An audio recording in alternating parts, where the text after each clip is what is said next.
Hola amigos, ¿qué tal? Les doy la más cordial bienvenida a otro video. Vamos a retomar otra vez la sección de los audiolibros que habíamos dejado a un lado y pues igual vamos a tratar de darle continuidad a esto. Mm, La dinámica pues va a ser, eh, vamos a tratar de que igual sea diario, fijar como una hora para que ustedes sepan bien la hora exacta en la que se va a estar transmitiendo este audiolibro y pues puedan seguirla, ¿no? Creo que más o menos como a las 9, 9:30, 10, ya sería cuestión que ustedes me comenten qué hora sienten que es la adecuada, que ya se tomen un tiempo libre para estar ustedes solos o pues quieran escuchar como eh, esta continuidad que se le va a estar dando a los libros. Ya sería cuestión que ustedes me vayan comentando qué les va a parecer, ¿no? Vamos a iniciar con una obra que para mí significa mucho. Podría decir que es uno de mis libros favoritos, está como en mi top. Es El Camino de Jack Kerouac. Eh, la primera vez que me acerqué a este libro fue bastante interesante. Yo estaba un poco muy inmerso en la vida de Jim Morrison. Estaba como que muy, pues sí, me interesaba mucho la vida de este personaje que pues, fue un cantante y algunos lo consideran poeta, otros no, que también ahí tengo unos poemas, una recopilación de poemas de él, igual. Terminando este libro, si quieren, podemos ahí estar leyéndolos.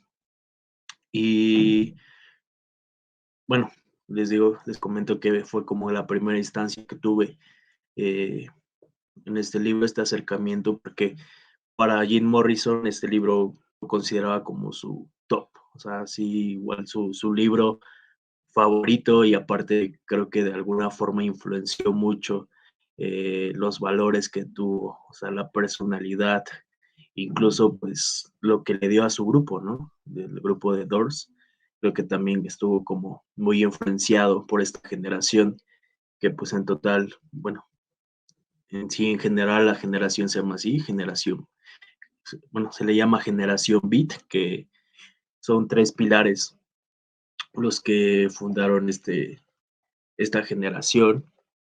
Es pues el que vamos a leer de este libro, que es Jack Kerouac, Allen, Allen Ginsberg y William Burgos.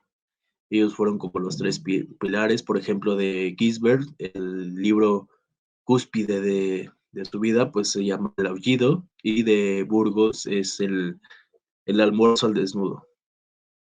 El almuerzo desnudo, perdón. Y pues bueno, va a ser una generación bastante interesante porque se da a inicios de los años 50. Fue como una generación que fue precursora del movimiento hippie porque iba en contra de todos los estándares y contra la cultura estadounidense.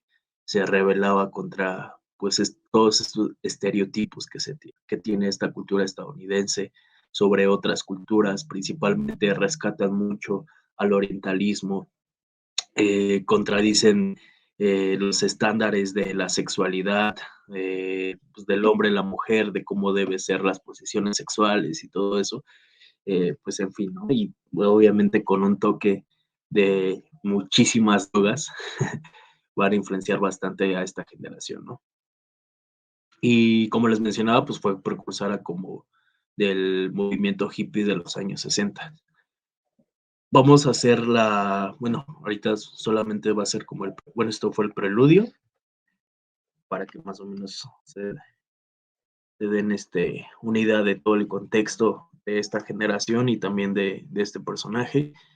Y ustedes me dicen ya en los comentarios, después de que vean esta transmisión, si quieren que yo aparezca así en vivo leyendo el libro o simplemente pues apago mi cámara, ¿no? Ahorita vamos a hacerlo sin, sin que yo aparezca, solamente pues, en blanco y negro o acaso que aparezca la portada del libro. Vamos a leer de la edición Anagrama, de hecho aquí está el libro, lo pueden observar. Y pues bueno, vamos a empezar. Jack Kerouac en el camino. Traducción de Martin Lendinés.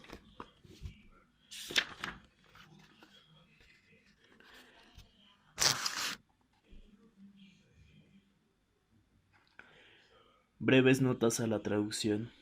Desde 1957, fecha de la publicación de esta novela, escrita en su mayor parte según datos fidedignos en 1948 y 1949, algunos de los términos jergales que aparecen en ella han pasado a formar parte del lenguaje cotidiano inglés y traducidos o adaptados del castellano, pero también, y dado el tiempo transcurrido, algunos han caído en desuso. Así, el tea inglés, que designa para entonces a la marihuana, han dejado de utilizarse. Por eso lo traduzco por tila, un término también hoy en desuso, pero que hasta los primeros 60 tenían el mismo significado, al menos en los medios madrileños. Hipsters eran los individuos rebeldes y pasados norteamericanos de aquellos años, unas ratas de la ciudad, más o menos de moda, que se drogaban y oponían a los skirts estrechos. Norman Mailer se ocupó in extenso de ellos en El Blanco Negro.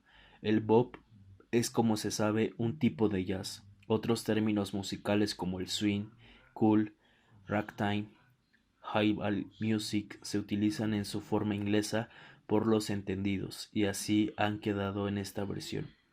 También he dejado en inglés salon, drugstore, pues me parecen suficientemente conocidos en su forma original.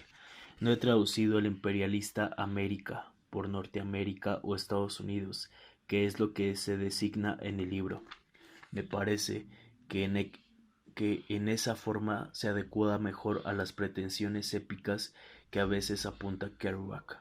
Frisco es San Francisco, LA Los Ángeles. He sustituido las pesas y medidas inglesas por sus equivalentes en el sistema métrico decimal. Primera parte. Conocí a Dim poco después de que mi mujer y yo nos separásemos. Acababa de pasar por una grave enfermedad de la que no me molestaré en hablar, exceptuando que tenía algo que ver con la casi insoportable separación y con mi sensación de que todo había muerto. Con la aparición de Dean Moriarty empezó la parte de mi vida que podía llamarse mi vida en la carretera. Antes de eso había fantaseado con cierta frecuencia en ir al oeste para ver el país, siempre planeándolo vagamente y sin llevarlo a cabo. Dim es el tipo perfecto para la carretera, porque de hecho había nacido en la carretera, cuando sus padres pasaban por Salt Lake City en un viejo trastero camino de Los Ángeles. Las primeras noticias suyas me llegaron a través de Chad King, que me enseñó unas cuantas cartas que Dim había escrito desde un reformatorio en Nuevo México. Las cartas me interesaban tremendamente, porque en ellas, y de modo ingenuo y simpático, le pedí a Chad que le enseñara todo lo posible sobre Nietzsche y las demás cosas maravillosas, intelectuales, que Chad sabía. En cierta ocasión, Carlo y yo hablamos de las cartas y nos preguntamos si llegaríamos a conocer alguna vez al extraño Dean Moriarty. Todo esto era hace muchísimo, cuando Dean no era del modo en que hoy es, cuando era un joven talanguero, nimbado de misterio. Luego luego llegaron noticias de que Dean había salido del reformatorio y se dirigía a Nueva York. Por primera vez también se decía que se acababa de casar con una chica llamada Marilu. Un día yo andaba por el campus y Chad y Tim Gray me dijeron que Dean estaba en una habitación de mala muerte en el este de Harlem. El Harlem español. Había llegado la noche antes, era la primera vez que venía a Nueva York, con una guapa y menuda Marilu. Se apearon del autobús Greenwood de la calle 50 y doblaron la esquina buscando un sitio donde comer, y se encontraron con la cafetería de Héctor, y desde entonces la cafetería de Héctor siempre ha sido para Dim un gran símbolo de Nueva York. Tomaron hermosos pasteles, muy azucarados y bollos de crema. Todo este tiempo Dim le decía a Marilú cosas como estas. Ahora, guapa, estamos en Nueva York y aún no te he dicho todo lo que estaba pasando cuando cruzamos Missouri y específicamente el momento en que pasamos junto al reformatorio de Boonville, que me recordó a mi asunto de la cárcel.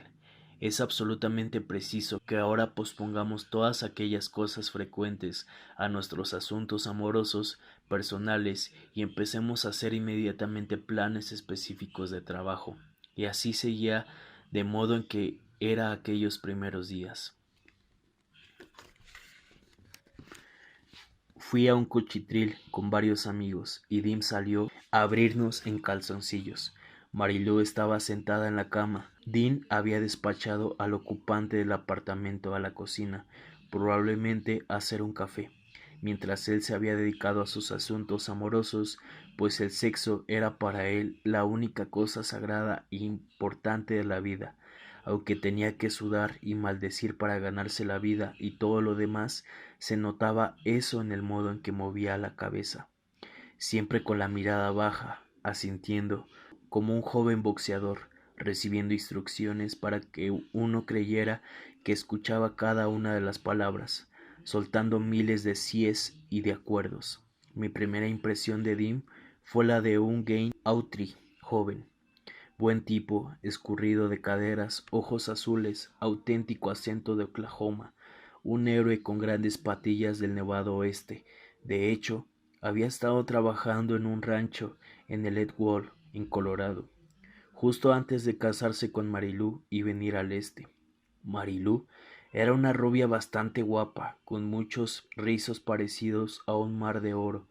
Estaba sentada allí, en el borde de la cama, con las manos colgado en el regazo y los grandes ojos campesinos azules abiertos de par en par, porque estaba en una maldita habitación gris de Nueva York, de aquellas de las que había oído hablar en el oeste, y esperaba como una de las mujeres surrealistas, delgadas y alargadas de Modigliani, en un sitio muy serio.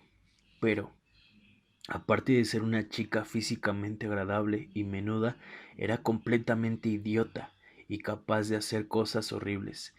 Esa misma noche todos bebimos cerveza, echamos pulsos y hablamos hasta el amanecer, y por la mañana, mientras seguíamos sentados tontamente fumándonos las colillas de los ceniceros a la luz grisácea de un día sombrío, Dim se levantó nervioso, se paseó pensando y decidió que lo que había que hacer era que Marilú preparara el desayuno y barriera el suelo.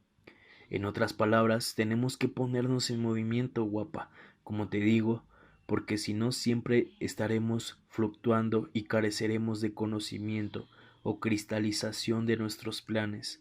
Entonces yo me largué. Durante la semana siguiente comunicó a Chatkin que tenía absoluta necesidad de que le enseñase a escribir. Chat dijo que el escritor era yo y que se dirigiera a mí en busca de un consejo. Entretanto, Dean había conseguido trabajo en un aparcamiento. Se había peleado con Marilú en su apartamento de Hopkins. Dios sabe qué fueron allí, y ella se puso tan furiosa que se mostró tan profundamente vengativa que denunció a la policía una cosa totalmente falsa, inventada, histérica y loca, y Dean tuvo que largarse de Hopkins, así que no tenía sitio a donde ir. Fue directamente a Paterson, Nueva Jersey, donde yo vivía con mi tía, y una noche, mientras estudiaba, llamaron a la puerta, y allí estaba Dim, haciendo reverencias, frotando obsequiosamente los pies en la penumbra del vestíbulo y diciendo: «Hola, tú, ¿te acuerdas de mí? Dean Moriarty. He venido a que me enseñes a escribir». «¿Dónde está Marilú?», le pregunté, y Dim dijo que al parecer Marilú había reunido unos cuantos dólares haciendo acera y había regresado a Denver. La muy puta.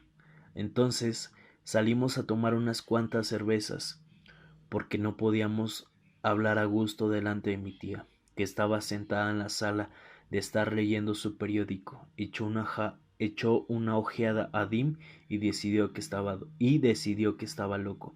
En el bar le dije a Dim: no digas tonterías, hombre. Sé perfectamente que no has venido a verme exclusivamente porque quieres ser escritor, y además lo único que sé de eso es que hay que dedicarse a ello con la energía de un adicto a las anfetas. Y él dijo: sí, claro, sé perfectamente lo que quieres decir, y de hecho me han pasado todas esas cosas, pero el asunto es que quiero comprender los factores en los que uno debe apoyarse en la dicotomía de Schopenhauer para conseguir una realización interior. Y siguió así con cosas de las que yo no entendía nada, y él mucho menos. En aquellos días, de hecho, jamás sabía de lo que estaba hablando, es decir, era un joven talanguero, colgado de las maravillosas posibilidades en convertirse en un intelectual de verdad, y le gustaba hablar con el tono y usar las palabras, aunque lo liara todo, que suponía propias de los intelectuales de verdad. No se olvide, sin embargo, que no era tan ingenuo para sus otros asuntos y que sólo necesitó unos pocos meses con Karl Marx para estar completamente en lo que se refiere a los términos y la jerga. En cualquier caso, nos entendimos mutuamente en otros planos de la locura y accedí a que se quedara a mi casa hasta que encontrase trabajo. Antes de acordar que iríamos juntos al oeste algún día. Esto era en el invierno de 1947, una noche que cenaba en mi casa. Ya había conseguido trabajo en el aparcamiento de Nueva York. Se inclinó por encima de mi hombro mientras yo estaba escribiendo a máquina a toda velocidad y dijo: vamos, hombre, aquellas chicas no pueden esperar. Termina enseguida. Es solo un minuto, dije. Estaré contigo en cuanto termine este capítulo. Y es que era uno de los mejores capítulos del libro. Después me vestí y volamos hacia Nueva York para reunirnos con las chicas. Mientras íbamos en el autobús por el extraño vacío fosforescente del túnel Lincoln, nos inclinamos uno sobre el otro, moviendo las manos y gritando y hablando excitadamente. Y yo estaba empezando a estar picado por el mismo bicho que picaba a Dean. Era simplemente un chaval al que la vida excitaba terriblemente, y aunque era un delincuente, solo lo era porque quería vivir intensamente y conocer gente que de otro modo no le habría hecho caso. Me estaba exprimiendo a fondo, y yo lo sabía: alojamiento y comida, y cómo escribir, etcétera. Y él sabía que yo lo sabía. Esta ha sido la base de nuestra relación, pero no me importa y nos entendimos bien. Nada de molestarnos, nada de necesitarnos. Andábamos de puntillas uno alrededor del otro, como unos nuevos amigos entrañables. Empecé a aprender de él, tanto como él probablemente aprendió de mí. En lo que respecta a mi trabajo, decía: sigue, todo lo que haces es bueno. Miraba por encima del hombre cuando escribíamos relatos, gritando: sí, eso es, vaya, ¡fu! Y secándose la cara con el pañuelo añadía: muy bien, hombre, hay tantas cosas que hacer, tantas cosas que escribir. ¿Cuánto se necesita, incluso para empezar a dar cuenta de todo, sin los frenos distorsionadores de los cuelgues, como esas inhibiciones literarias y los medios gramaticales? Eso es, hombre, ahora estás hablando acertadamente. Y vi algo así como un resplandor sagrado brillando entre sus visiones y su excitación, unas visiones que describía de modo tan torrencial que los pasajeros del autobús se volvían para mirar al histérico aquel. En el oeste había pasado una tercera parte de su vida en los billares, otra tercera parte en la cárcel y la otra tercera en la biblioteca pública. Había sido visto corriendo por la calle en invierno, sin sombrero, llevando libros a los billares o subiéndose a los árboles para llegar hasta las buhardillas de amigos donde se pasaban los días leyendo o escondiéndose de la policía. Fuimos a Nueva York. Olvidé lo que pasó, excepto que eran dos chicas de color, pero las chicas no estaban. Se suponía que íbamos a encontrarnos con ellas para cenar y no aparecieron. Fuimos hasta el aparcamiento donde Dim tenía unas cuantas cosas que hacer: cambiarse de ropa en un cobertizo trasero y peinarse un poco ante un espejo roto y cosas así. Y a continuación nos las piramos. Y esa fue la noche en que Dean conoció a Carlo Marx, y cuando Dean conoció a Carlo Marx pasó algo tremendo. Eran dos mentes agudas y se adaptaron el uno al otro como el guante a la mano. Dos ojos penetrantes se miraron a dos ojos penetrantes, el tipo santo de mente resplandeciente y el tipo melancólico y poético de mente sombría que es Karl Marx. Desde ese momento vi muy poco a Dim y me molestó un poco. Además, sus energías se habían encontrado. Comparado con ellos, yo era un retrasado mental. No conseguía seguirles. Todo el loco torbellino de todo lo que iba a pasar empezó entonces. Aquel torbellino que mezclaría a todos mis amigos y a todo lo que quedaba de mi familia en una gran nube de polvo sobre la noche americana. Carlo le habló del viejo Bully, el Elmi Heisen, de Jane. Lynn estaba en Texas cultivando hierba. Hazel en la cárcel de Rikers Island. Jane perdida por Times Square, en una alucinación de Benzendrina, con su hijita en los brazos y terminando en Bellevue. Y Dim le habló a Carlo de gente desconocida del oeste como Tommy Shark, el tiburón de pata de palo de los billares, Tahur y Maricón Sagrado. Le habló de Roy Jason, del gran Ed Dunkel, de sus troncos de la niñez, sus amigos de la calle, de sus innumerables chicas y de las orgías y las películas pornográficas de sus héroes, heroínas y aventuras. Corrían calle abajo juntos, entendiéndolo todo, del modo en que lo hacían aquellos primeros días, y que más tarde sería más triste y perceptivo y tenue. Pero entonces bailaban por las calles como peonzas enloquecidas, y yo vacilaba tras ellos, como he estado haciendo toda mi vida, mientras sigo a la gente que me interesa, porque la única gente que me interesa es la que está loca, la gente que está loca por vivir, loca por hablar, loca por salvarse, con ganas de todo al mismo tiempo, la gente que nunca bosteza ni habla de lugares comunes, sino que arde como fabulosos cohetes amarillos, explotan igual que arañas entre las estrellas, y entonces se ve estallar una luz azul y todo el mundo suelta un ¡ah! ¿Cómo se llaman estos jóvenes en la Alemania de Gode? Se dedicaban exclusivamente a aprender a escribir, como le pasaba a Carlo. Y lo primero que pasó era que Dim le atacaba con su enorme alma, rebosando amor como únicamente es capaz de tener un convicto, y diciendo: ahora, Carlo, déjame hablar. Te estoy diciendo que... Y no les vi durante un par de semanas, y en ese tiempo cimentaron su relación y se hicieron amigos y se pasaban noche y día sin parar de hablar. Entonces llegó la primavera, la gran época para viajar, y todos los miembros del disperso grupo se prepararon para tal viaje o tal otro, y estaba muy ocupado trabajando en mi novela, y cuando llegué a la mitad, tras un viaje al sur con mi tía para visitar a mi hermano Rocco, estaba dispuesto a viajar hacia el oeste por primera vez en mi vida. Dean ya se había marchado. Carlo y yo lo despedimos en la estación de Greenwood en la calle 34. En la parte de arriba había un sitio donde te hacían fotos por 25 centavos. Carlos se quitó las gafas y tenía un aspecto siniestro. Tim se hizo una foto de perfil y miró tímidamente a su alrededor. Yo me hice una foto de frente y salí con pinta de italiano de 30 años, dispuesto a matar a lo que se atreviera a decir algo de mi madre. Carlo y Dim cortaron cuidadosamente esta fotografía por la mitad y se guardaron una mitad cada uno en la cartera. Dim llevaba un auténtico traje de hombre de negocios del oeste para su gran viaje de regreso a Denver. Había terminado su primer salto hasta Nueva York. Digo salto, pero había trabajado como una mula en los aparcamientos. El empleado de aparcamiento más fantástico del mundo.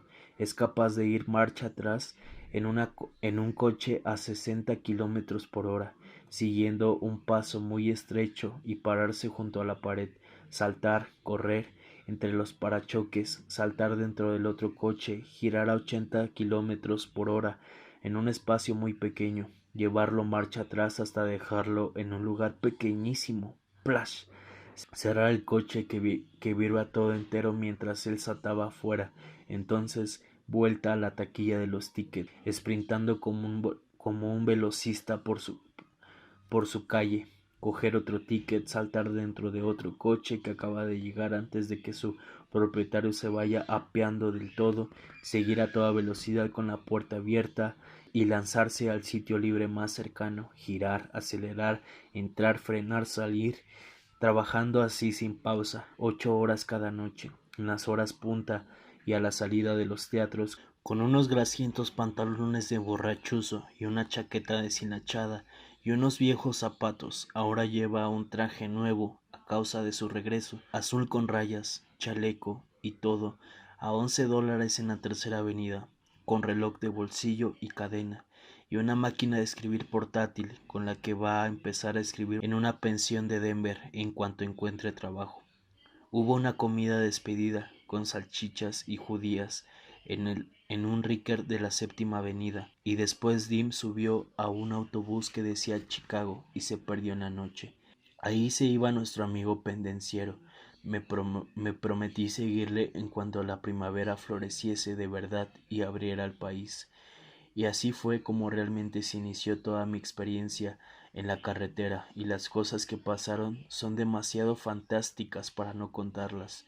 Sí, y no se trataba solo de que yo fuera escritor y necesitara nuevas experiencias, por lo que quería conocer a Dim más a fondo, ni de que mi vida alrededor del campus de la universidad hubiera llegado al fin de su ciclo y estuviera embotado, sino de que, en cierto modo, y a pesar de la diferencia de nuestros caracteres, me recordaba algo a un hermano perdido hace tiempo.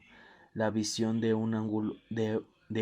su anguloso rostro sufriente, con las largas patillas y el estirado cuello musculoso, me recordaba a mi niñez, con los descampanados y charcas y orillas del río Patterson y y el Passaic.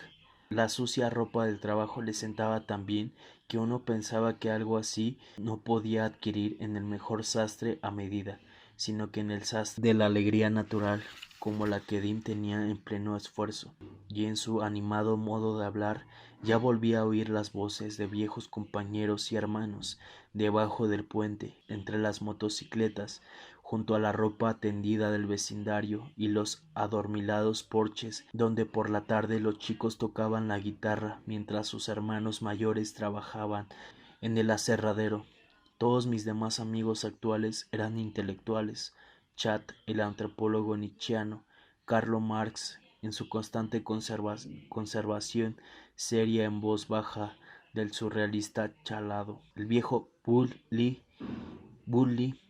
y su constante hablar criticándolo todo; o aquellos escurridizos criminales como Elmer Halsen, con su expresión de burla tan hip; Jan Lee, lo mismo, desparramado sobre la colcha oriental de su cama, husmeando en el New Yorker. Pero la inteligencia de Dim era tan auténtica y brillante y completa, y además carecía de tedioso intelectualismo de la que todos los demás, y su criminalidad no era nada arisca ni despreciativa, era una afirmación salvaje de explosiva alegría americana.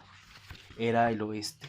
El viento del oeste, una oda procedente de las praderas, algo nuevo, profetizado hace mucho, venido de muy lejos. Solo robaba coches para divertirse paseando.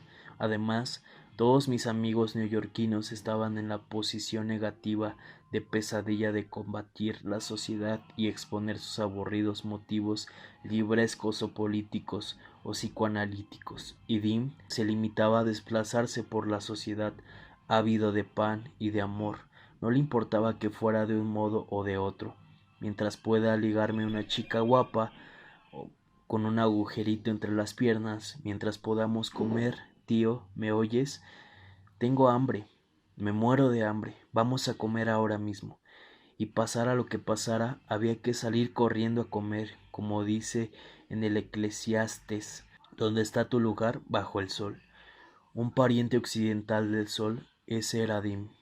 Aunque mi tía me avisó de que podía meterme en líos, escuché una nueva llamada y vi un nuevo horizonte, y en mi juventud lo creí, y aunque tuviera unos pocos problemas e incluso Dean pudiera rechazarme como amigo, dejándome tirado como haría más tarde en cunetas y lechos de enfermo, ¿qué importa eso? Yo era un joven escritor y quería viajar. Sabía que durante el camino había chicas, visiones, de todo. Sí, en algún lugar del camino me entregarían la perla. Capítulo 2. El mes de julio de 1947, tras haber ahorrado unos $50 de mi pensión de veterano, estaba preparado para irme a la costa oeste. Mi amigo Remy Boucourt me había escrito una carta desde San Francisco diciéndome que fuera y me embarcara con él en un barco que iba a dar la vuelta al mundo. Juraba que me conseguiría un trabajo en la sala de las máquinas. Le contesté y le dije que me contentaba con un amigo carguero, siempre que me permitiera realizar largos viajes por el Pacífico y regresar con dinero suficiente para mantener en casa de mi tía mientras terminaba mi libro. Me dijo que tenía una cabaña en Mill City y yo tendría todo el tiempo del mundo para escribir mientras preparábamos todo el lío de papeles que necesitábamos para embarcar. Él vivía con una chica que se llamaba Lynn Ann. Decía que era una cocinera maravillosa y que todo funcionaba. Remy era un viejo amigo del colegio, un francés que se había criado en París y un tipo auténticamente loco. No sabía lo loco que estaba todavía. Esperaba mi llegada en 10 días. Mi tía estaba totalmente de acuerdo con mi viaje al oeste. Decía que me sentaría bien. Había trabajado intensamente todo el invierno sin salir de casa, casi nada. Ni siquiera se quejó cuando le dije que tendría que hacer algo de autostop. Lo único que quería era que volviera entero. Así que dejando la gruesa mitad de mi manuscrito encima de la mesa de trabajo y plegando por última vez mis cómodas sábanas caseras, una mañana partí con mi saco de lona en el que había metido unas cuantas cosas fundamentales y me dirigí hacia el Océano Pacífico con $50 en el bolsillo. Había estado estudiando mapas de los Estados Unidos en Paterson durante 6 meses, incluso leyendo libros sobre los pioneros y saboreando nombres como Plate y Cimarrón. Y en el mapa de carreteras había una línea larga que se llamaba Ruta 6 y llevaba desde la misma punta de Cape Cod directamente a Ely, Nevada, y allí caía bajando hasta Los Ángeles. Solo tenía que mantenerme en la sexta todo el camino hasta Ely, me dije, y me puse en marcha tranquilamente. Para llegar a las 6 tenía que subir hasta Bear Mountain, lleno de sueños de lo que iba a hacer en Chicago, en Denver, y por fin, en San Francisco. Cogí el metro de la Séptima Avenida hasta el final de la línea en la calle 243 y allí cogí un tranvía hasta Yonkers. En el centro de Yonkers cambié a otro tranvía que se dirigía a las afueras y llegué a los límites de la ciudad en la orilla oriental del río Hudson. Si tiras una rosa en el río Hudson, en sus misteriosas fuentes en los Adirondacks, podemos pensar en todos los sitios por los que pasara en su camino hasta el mar. Imagínense ese maravilloso valle de Hudson. Empecé a hacer autostop. En 5 veces dispersas llegué hasta el deseado puente de Bear Mountain, donde la ruta 6 traza un arco desde Nueva Inglaterra. Empezó a llover a mares en cuanto me dejaron allí. Era un sitio montañoso. La ruta 6 cruzaba el río, torcía y trazaba un círculo y desaparecía en la espesura. Además de no haber tráfico, la lluvia caía a cántaros y no había ningún sitio donde protegerme. Tuve que correr bajo unos pinos para taparme. No sirvió de nada. Me puse a gritar y maldecir y a golpearme la cabeza por haber sido tan idiota. Estaba a 65 kilómetros al norte de Nueva York. Todo el camino había estado preocupado por eso. El gran día del estreno solo me había desplazado hacia el norte, en lugar de hacia el ansiado oeste. Ahora Estaba colgado en mi extremo norte. Corrí medio kilómetro hasta una estación de servicio de hermoso estilo inglés que estaba abandonada y me metí bajo los aleros que chorreaban. Allí arriba, sobre mi cabeza, el enorme y peludo Bear Mountain soltaba rayos y truenos que me hacían temer a Dios. Todo lo que veía eran árboles a través de la niebla y una lúgubre espesura que se alzaba hasta los cielos. ¿Qué coño estoy haciendo aquí?, grité, y pensé en Chicago. Ahora estarán allí pasándoselo muy bien, haciendo de todo, y yo estoy aquí. Quiero llegar ya. Seguí con cosas así hasta que por fin se detuvo un coche en la vacía estación del servicio. El hombre y las dos mujeres que lo ocupaban querían consultar un mapa. Me puse delante gesticulando bajo la lluvia. Hablaron entre sí. Yo parecía un maníaco, claro, con el pelo mojado, los zapatos empapados. Mis zapatos, soy un maldito idiota. Eran guaraches mexicanos, de suela de esparto, lo menos adecuado para una noche lluviosa en América y la dura noche en la carretera, pero me dejaron entrar y volvimos a Newport, cosa que acepté como alternativa preferible a quedar atrapado en la espesura de Bear Mountain toda la noche. Además, dijo el hombre, casi no circula nadie por la sexta, ni quiere ir a Chicago. Lo mejor es que coja el túnel Holland en Nueva York y se dirija a Pittsburgh. Me di cuenta de que tenía razón. Era mi sueño que se jodía, aquella estúpida idea provinciana de que sería maravilloso seguir una gran línea roja que atravesara América en lugar de probar por distintas carreteras y rutas. En Newport había dejado de llover. Bajé caminando hasta el río y tuve que volver a Nueva York en un autobús con un grupo de maestros de escuela que regresaban de pasear un fin de semana en las montañas. Bla, bla, bla.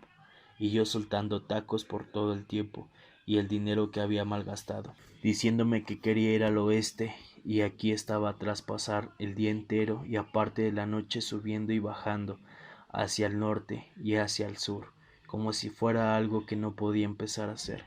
Me prometí estar en Chicago al día siguiente, y para estar seguro de ello cogí un autobús hasta Chicago, gastando gran parte de mi dinero, y no me importó para nada. Solo quería estar en Chicago al día siguiente.